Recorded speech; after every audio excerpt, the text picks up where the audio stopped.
ছেলে পেলেদের দূরে রাখতে চায়। এখন পড়ালেখার ছেলে এখন ধর্ম করবে কি, ইত্যাদি ইত্যাদি কথা বলে।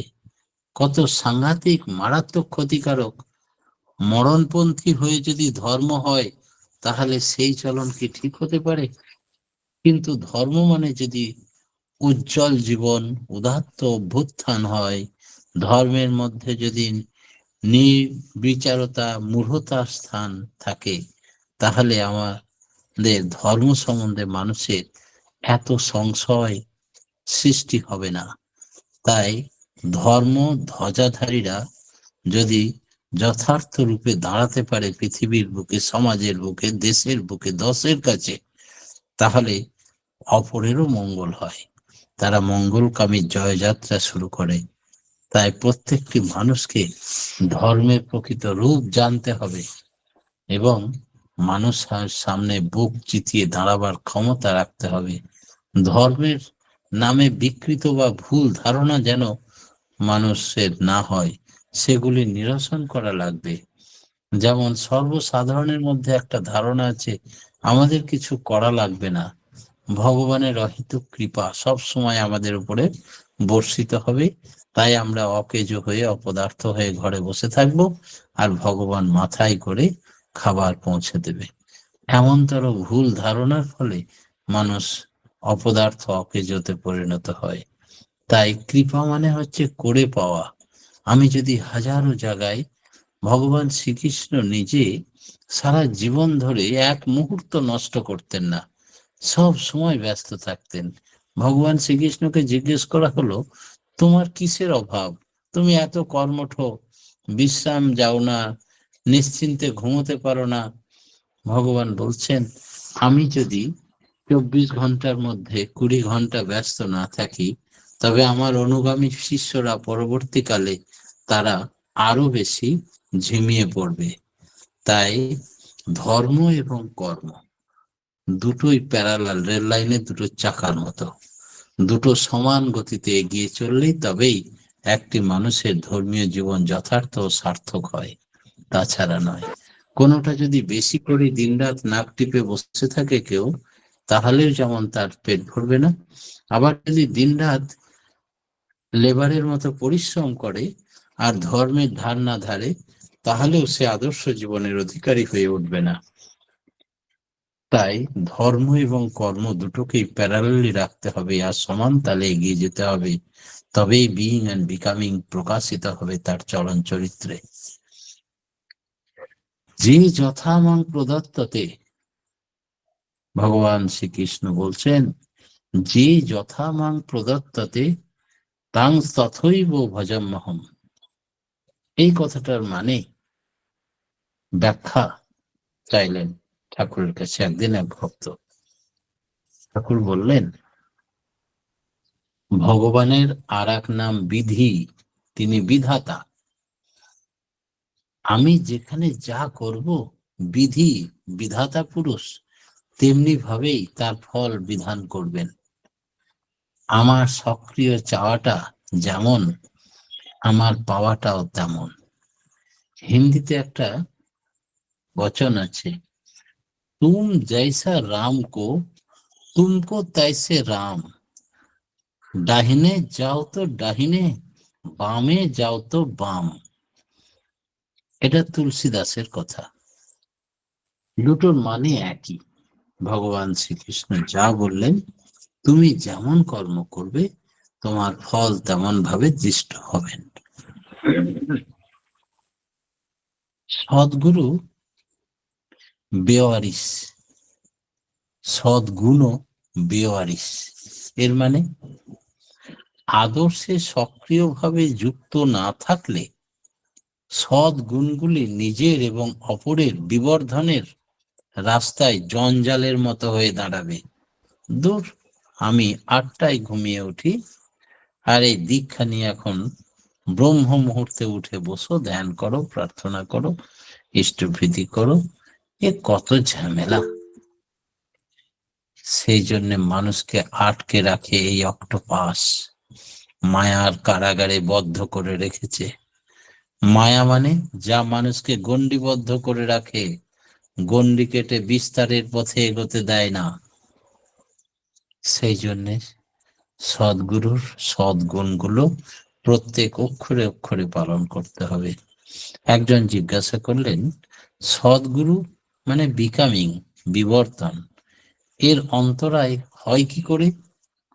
শ্রী ঠাকুর বলছেন, তথাকথিত অবগুণ জীবন ও বর্ধনের উপরে পরিপোষক হতে পারে, আবার তথাকথিত সদ্গুণগুলো জীবন ও বর্ধনের পরিপন্থীও হতে পারে। কোনটা কার সেবায় লাগানো হচ্ছে তার উপর নির্ভর করে সব। একজন হয়তো রাগী মানুষ, সে যদি রাগত স্বভাবকে ইষ্টার্থে ব্যবহার করে দেয় সেই রাগটাকে, তবে অন্যায় ও অসতে যা কিছু তার বিরুদ্ধে যদি প্রয়োগ করে সেই রাগ, তবে দুষ্ট লোকেদের এমন একটা ত্রাসের সঞ্চার করে দেয় যে খারাপ কিছু করলে অমুকের হাত থেকে রেহাই পাওয়ার উপায় নাই। তার ফলে সে মানুষের ভালোই হবে, নিজেও শুধরাবে, সকলের চলন চরিত্র শুধরে দিতে পারবে। এই রাগটাকে অন্য কোনো কাজে না ব্যবহার করে ইষ্টার্থে, মঙ্গলার্থে নিযুক্ত করো। এমনি করে আমাদের আত্মনিয়ন্ত্রণ যে জিনিসটা, তাও আসে এমনি করেই। একটা বদরাগী লোক যদি ইষ্টকে ভালোবেসে ফেলে, ইষ্টে ইন্টারেস্টেড হয়ে ওঠে, তার স্বার্থান্বিত হয়ে ওঠে, তাহলে তখন কিন্তু সে এমন করে রাগের কাছে আত্মসমর্পণ করবে না যা ইষ্টের স্বার্থের বিরোধী। তাই এই কনসিডারেশন অফ সুপারিয়র বিলাভেড, প্রেস্টের জন্য বিবেচনা, এই হলো মানুষের সবচাইতে বড় শিক্ষক এবং অনুশাসক। এই জিনিসটা নেই, অথচ সদ্গুণ আছে। সদ্গুণ তো ওয়ারিশ নয়, আমি খাতায় নাম লিখিয়েছি টাচ অ্যান্ড পাস, সদ্গুরুর দীক্ষা নিয়ে নিচ্ছে আর আমি সৎ হয়ে গেছি, এরকমটা না। নিজের বা অপরের কারো বদমতলবের ইন্ধন আমি হব না। সদ্গুণ তার ভেতরে ঠিক ঠিক যদি থাকে, ইষ্টের পূজায় না হয়, তাহলে অনিষ্টের কারণ হয়ে দাঁড়াবে সে। তাই প্রত্যক্ষ বা পরোক্ষভাবে একটি মানুষেরও যদি আপত্তি থাকে, সেটাকে নিজের যুক্তিতর্ক দিয়ে বুঝিয়ে তোমাকে সেইটি ইষ্টকর্ম বলে চালিয়ে দেব না। প্রত্যেকের কথা ভাবতে হবে। ঈশ্বরের সৃষ্টি জীব, চোর ডাকাত বদমাস, সকলেরই স্রষ্টা একজন, সকলের পরিপালন করেন, পরিপোষণ করেন একজন ব্যক্তি। তাই সপক্ষে যদি 1000 জন ভোট দেয়, বিপক্ষে যদি একজন থাকে, তার কথাকে বেশি গুরুত্ব দিতে হবে, কারণ সেও তো ভগবানের সন্তান। তাকে লাঞ্ছিত, অপমানিত করে দেওয়ার অধিকার আমাকে কেউ দেয়নি। তাই অনিষ্টের কারণ নিজেই হতে হয়। যদি কাউরের প্রাণে আঘাত লাগে, সেই আঘাতের কারণ যদি আমি হই, তাই সমস্ত দুর্গতিকে এড়াতে গেলে ইষ্টনিষ্ঠভাবে, সুবিবেচকভাবে সদ্গুণ সম্পন্ন মানুষের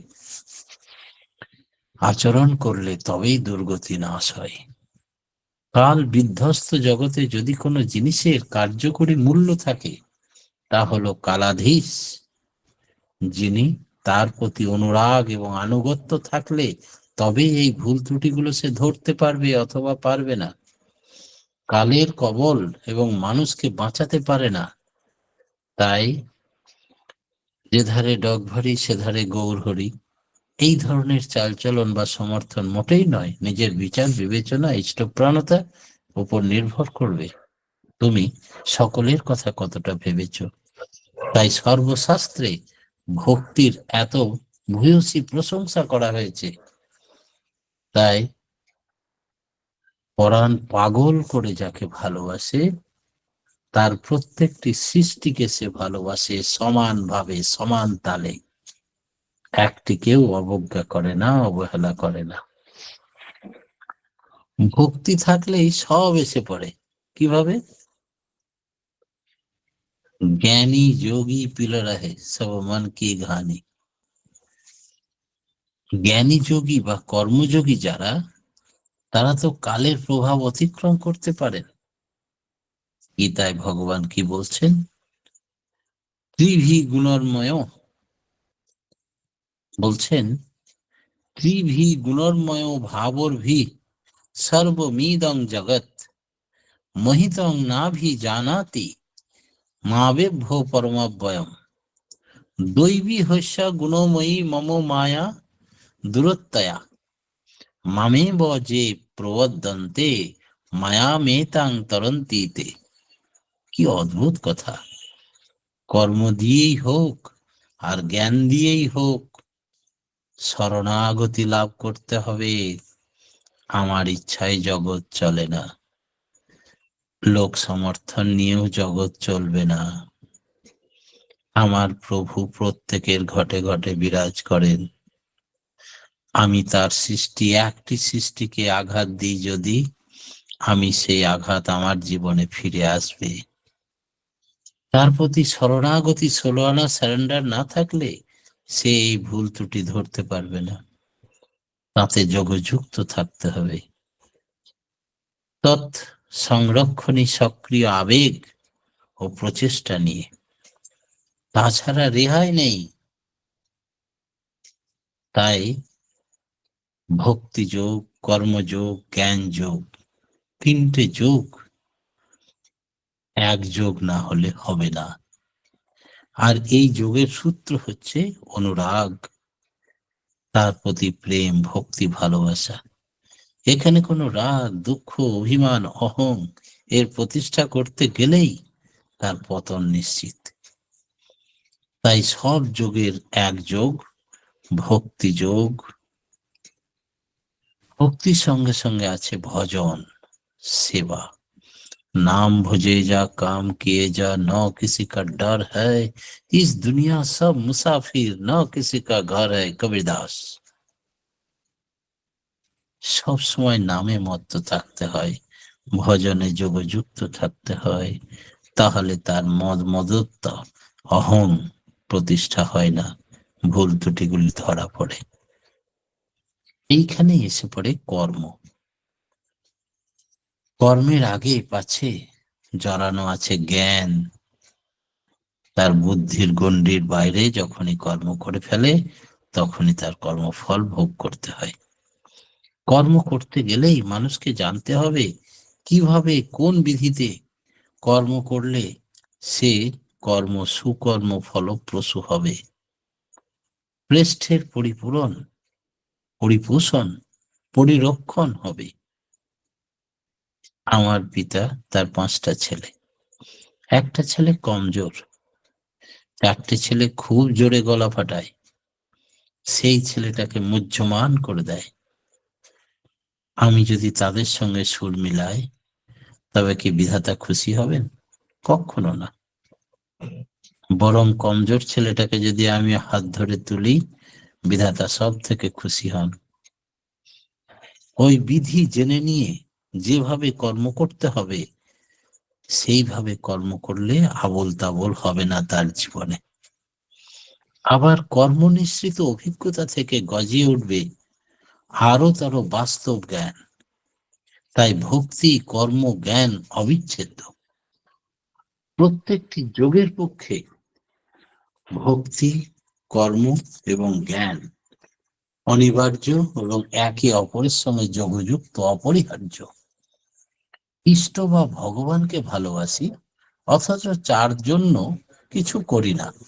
সে কি ভাবলো না ভাবলো আমার জানার দরকার নেই, তার সম্বন্ধে কোনো বোধই হয়নি সূক্ষ্ম।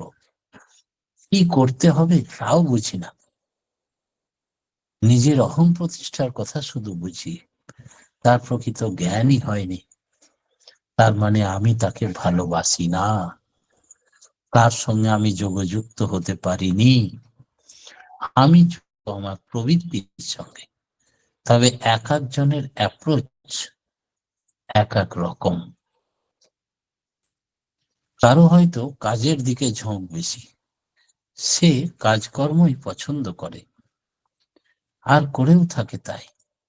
কারো হয়তো ভাবাবেগ বেশি, ইমোশনাল, আর কারোর হয়তো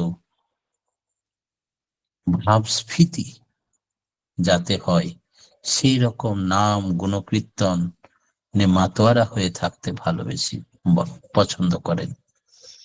কেউ হয়তো বুদ্ধি প্রধান, সে হয়তো সূক্ষ্ম বিচারী, ভাব সম্বন্ধে বোধ পরিপক্ক হয়ে গেছে, তাই এইসব রকমারই ভক্ত থাকবে। প্রকৃতিগত ঝোঁকগুলি যদি ইষ্টার্থে বিন্যস্ত হয়, তবে গড়পড়তা এসে দাঁড়ায় এক জায়গায়। ইষ্টই তার কাছে ধীরে ধীরে প্রমিনেন্ট হয়ে উঠতে থাকে এবং সে দেখে যে কোনোটাই উপেক্ষা করার যোগ্য নয়। কর্মপ্রধান যে, সে দেখে আবেগ না থাকলে, বোধ না থাকলে কর্ম নিরস নিষ্ফল হয়ে ওঠে। আবার আবেগ প্রধান যে, সে দেখে ইষ্টার্থ পরিপূরণী কর্ম ও জ্ঞান না থাকলে তাকে দিয়ে ইষ্টের কোনো সুখ সুবিধা হয় না। আবার জ্ঞানপন্থী যে, সে দেখে ইষ্টের জন্য আবেগ এবং কর্মপ্রচেষ্টা না থাকলে সব জ্ঞান মিথ্যা হয়ে যায়। এইভাবে প্রত্যেকের বাঁধ ভেঙে যায়।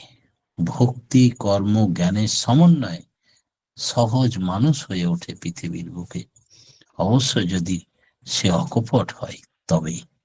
তাই ভক্তি কর্ম এবং জ্ঞান কোনোটাই একে অপরের বিরোধী নয়, বরং পরস্পরের পরিপূরক।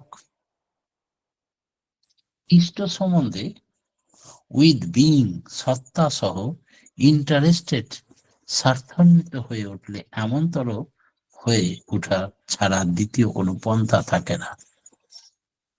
হয়তো একটা লোক বিপন্ন হয়ে গেছে, আমার কাছে এসে বলল তার প্রতি আমার ভালোবাসা আছে, তা আবার নাও থাকতে পারে।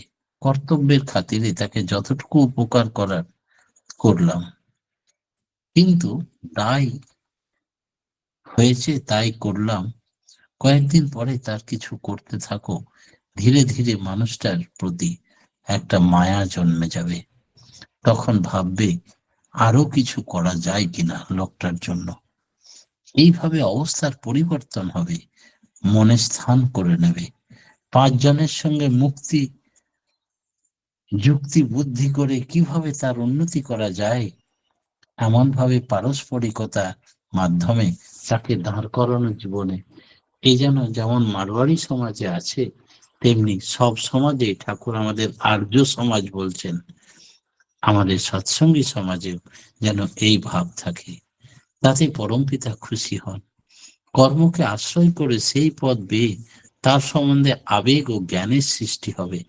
কারণ মানুষটাকে আমরা সকলেই ভালোবেসে ফেলেছি, সে পরমপিতারই সৃষ্টি।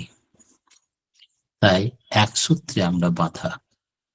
রিলে টান পড়লে ফক ফক করে অনেক সুতো বেরিয়ে যায়। সত্তার রাজ্যে বিচ্ছিন্ন বলে আমরা কেউ নেই। সকলের পিতা এক, স্রষ্টা এক, সৃষ্টি এক জায়গা থেকে। তাই অখণ্ড অনন্ত তিনি। অকৃত্রিম নিঃস্বার্থ ভালোবাসার রাজ্যে এমন মানুষ যে সসীম হয়ে অসীম, আবার অসীম হয়ে সসীম, একেই বলে মায়ার পারে যাওয়া।